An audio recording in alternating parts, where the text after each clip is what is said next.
Hello, my name is Michelle Morand. I'm a precision cancer medicine educator and advocate, and I'm here today with the cancer guy, Alex Rolland, precision cancer medicine research specialist, leading the forefront of research and, most importantly, getting doctors on board with innovative treatment options based on the most current peer-reviewed medical science. Today, I asked Alex to make this video because we get this question a lot about HER2 and like what it is, how it works, and who it applies to. So Alex, take it away. Tell us all about it. Why is it important for everyone? Well, pretty well, everyone. There's going to be exceptions, of course, but I think for the vast majority of patients with solid tumors, it's a pretty important finding. Okay. So I'll explain why. Sure. So first off, what is the HER2? It's a human epidermal growth factor receptor 2. There's actually 4 of these. There's HER1, HER2, HER3, and HER4. It's also known as ERB-B2 or NU. I just like to refer to it as HER2. And so basically it's a receptor. It's on the outside of many body cells, and it's increased amount of this receptor in various cancers. So here's an example I borrowed. The one on the left shows a normal cell, has a few different HER2 receptors, not too many. And then a HER2 positive cancer cell has many different HER2 receptors. So therefore, when HER2 gets triggered, the cells grow and divide much faster than they normally would with just the normal amount of receptors. So how do you test for HER2 positivity? There's 2 tests. There's one called immunohistochemistry, or IHC. It uses stains for HER2 to count the amount of HER2 receptors. And it uses a scoring system of IHC 0, 1, 2, or 3+. Often, if it's 2+, which is considered low or equivocal, then they'll do something called FISH, the fluorescent in situ hybridization. Basically, we just refer to that as chromosome painting. It's actually, for breast cancer and HER2, typically they use something called CISH now, which is silver. But basically what it does is it looks for copies of the HER2 gene by painting different areas of the chromosomes with different colors. The basic testing, HER2, it's quick and easy to do. The important thing in HER2 breast cancers, which is where HER2 has really been defined as a marker for treatment, the IHC 2+ is called equivocal or low, and IHC 3+ is positive. So if you have an equivocal test like an IHC 2+, often they'll do FISH to confirm the results. And if the FISH isn't positive, then they'll kind of ignore it. So here's a little slide on what a pathologist sees. And so you can see HER2 negative on the far left, HER2 1+, and then you see HER2 2+, which is equivocal, and then HER2 3+. And so you can see the different levels of staining of the HER2 positive cells. And as you can see, it typically stains the outside of the cell, the membrane. The important thing to note is that until recently, HER2 2+ low via EHC was ignored and not considered a proper target of HER2 targeted drugs such as Herceptin. However, this has recently changed. There's a new drug called T-DXd, trastuzumab deruxtecan, also known as Enhertu. Anyways, this is an antibody drug conjugate targeting HER2.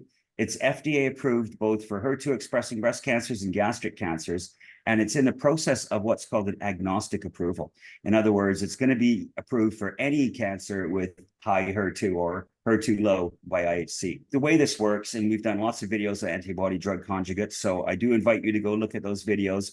Rather than, if you don't know what an antibody drug conjugate is, you should really educate yourself on it. It's an exciting new technology. But this was kind of the poster child of the whole antibody conjugate craze. I think T-DXd really started things off. So basically, it's the antibody, which is Herceptin, and it's attached to a powerful chemo drug called deruxtecan. And so basically, it's got this linker that binds these two together. So in short, T-DXd attaches to the HER2 receptor on the tumor cells using the Herceptin antibody and delivers the chemo, kind of like a dating service for drugs in the tumor cells. delivers it directly right to the tumor cell. So key Attaches here, of course, why we're so excited about ADCs, aside from their accuracy in delivering the drugs, is that it's a much smaller amount of chemo. Like people have they hear that C word and they immediately turn away. But no, these ADCs are a very different thing in terms of the amount of chemotherapy required for maximum benefit for patients. So this is just a molecule of the chemotherapy attached to that HER2 receptor going straight into the cell. Yeah, and also one of the things that ADCs that's really changing is the linker. What binds the antibody to the conjugate drugs. So we're going to do a video about that soon because really the linker technology is everything. That really decides whether the drug, gets accidentally released into the blood or not, which can be a problem with some of the earlier ADCs, but not so much with T-DXd. So the important thing about T-DXd is it has something called bystander effect. And most new antibody drug conjugates are being designed with this mechanism now. Basically, what bystander effect means that not only does the T-DXd kill the HER2 positive tumor cells it binds to, it can also kill the neighboring cells, which may not have HER2 expression. And that's really important because loss of HER2 expression is one way a tumor could evade or become resistant to HER2 targeted drugs. So in other words, T-DXd was actually designed to work in late stage HER2 positive breast cancers, because what happens is these breast cancers start out as a 3+, and then as they become resistant to the Herceptin, they start losing their HER2 expression and they become like a 2+ or a 1+. And so the makers of T-DXd said, let's solve that problem by creating a drug with bystander effect. So it kills those neighboring cells that have lost the receptor. And indeed, it worked very well for that. However, it also opened up a whole new door of opportunity. The bottom line is, in other words, T-DXd will even work in HER2 IHC 2+ low. So why is this important? Well, it's important because many cancers have low HER2, in other words, IHC 2+, but not very many have HER2 IHC 3+. Yes, there are some other types, and it's fairly random. We see a lot more HER2 IHC 2+ than we do 3+. And so what this means is that T-DXd has the potential to work for any HER2 low cancer with an IHC of 2+. So this was a recent clinical trial called the Destiny Pan-02. And what they did was they took T-DXd and they used it in a bunch of different types of cancers. This is just a small smattering of some of the cancers that it has been found to work in. And these cancers were for locally advanced, unresectable, or very late stage metastatic patients. And they classified it based on the IHC expression. So you can see here, for example, with cervical cancer on the far left, late stage cervical cancer, IHC 3+, 75% response rate, whereas the IHC 2+ is a 40%, still good.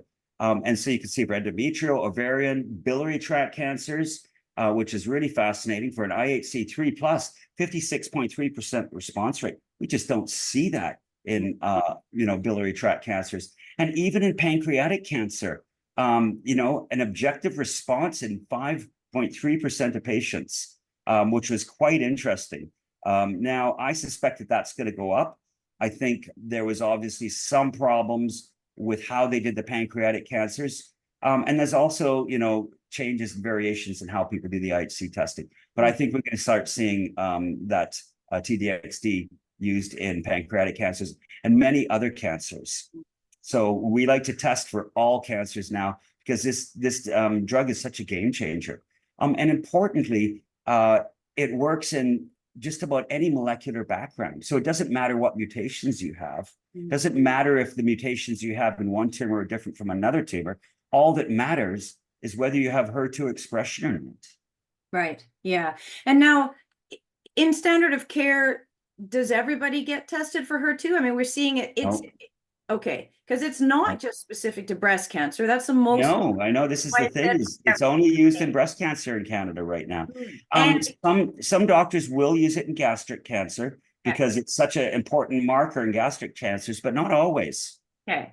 So now at this time, most doctors will still not test patients for HER2 status. No. unless they are breast cancer patients. Yep.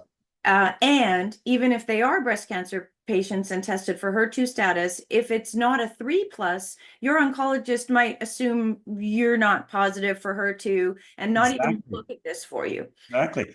So I get many breast cancer patients, and for one of the first questions I asked them, I said, "What was your HER2?" And they said, "Oh, it's negative." I say, "Well, what is the score?"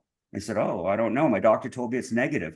And I'll look at it and I'll see it's a 2+. And I'll say, "Guess what? You're a candidate for T-DXd. You have 2+." So yeah, a lot of patients are missing out on this drug because their doctors are not educated and informed that an IHC of 2+ is all you need for T-DXd. Yeah. And again, it's not just specific to breast cancer. That's really No, why exactly. we're sharing this. Is not So yeah. is this a drug that is accessible. You have to do a little advocacy, but it's definitely available and it's approved and it works for so many different types of cancers. But the testing that needs to happen for most patients is not happening. Fortunately, this is a pretty easy test to get done, and it's one of the least expensive ones, with all due respect. It's still, 950 Canadian dollars or something like that if you're having it That's done pretty good. privately. So anyway, it's given the outcome and the benefits to patients of this drug, it's definitely worthwhile. Yeah, so we could get that HER2 testing for you if you need it. Yeah. Definitely give us a call. Yeah, and Alex mentioned other videos we've done on antibody drug conjugates. I'll make sure those get listed in the description of this video for you so that you can find those with great ease. You can also just, on our YouTube channel, you can just search ADC, and you'll see a couple of videos there where Alex is describing what those are and how they work. There are over 6,000 of those in development right now. Hundreds have already been approved. And again, as Alex is saying, what's so exciting about these drugs is not just how much more effective they are, but they're being given agnostic approval, meaning it doesn't matter whether you have pancreatic cancer or breast cancer or lung cancer, whatever it is. If you have the specific molecular feature that these drugs have been designed to target, these drugs would be approved for use for you. So anyway, exciting stuff.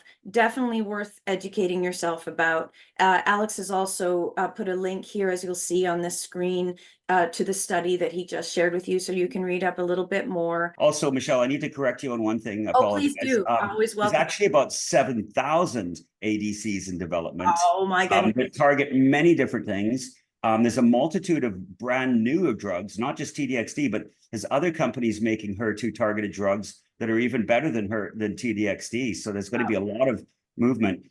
There's not hundreds FDA approved. There's quite a few FDA approved, but there's definitely hundreds in clinical trials. Oh, I see. And, when I go to the ADC development page and I type in one receptor, I can sometimes see like 40 different companies making drugs that target that one receptor. So yeah, a great area of research. And this drug, T-DXd, really did kick it all off. What's interesting to note about what you just said about clinical trials, we have a great connection for clinical trials, by the way. But what I want to say is clinical trials in this day and age are very different from how they used to be. As Alex is saying, there's so many of these new drugs being developed, and they're based on molecular features. So it's quite a bit easier to get into a clinical trial these days if you can prove that you have the molecular feature this drug is targeting. For that's key. So thorough genetic testing is a way to do that. And specifically, is it the RNA expression testing that you would be for HER2, it's IHC 2+ because that's the FDA approved criteria. Now, for the other ADCs, because they haven't established the actual criteria in a lot of those cases, and because you don't want to use up one tumor sample for, one drug, we like to do RNA expression testing. And we have a panel that's just under 21,000 genes, and it will tell us everything, that's overexpressed. And so in the HER2 positive patients, our RNA expression test definitely shows high expression. So that's the best way to figure out which ADCs are good for you is with RNA expression testing. But for HER2 specifically, you want to do the IHC. Right. Okay. Yeah. Point is, there's lots of good stuff happening out there. 7,000 apparently. I was underestimating of Yeah. these drugs in various phases of clinical trial. And these things are moving fairly quickly through approval because the mechanism is so easily defined and they are so Mm. effective. So stay tuned. We'll do lots more videos about different types of ADCs and all sorts of things as this exciting new development continues. But in the meantime, strongly recommend you get HER2 testing. Okay, thanks. Okay, thank you, Alex. Bye.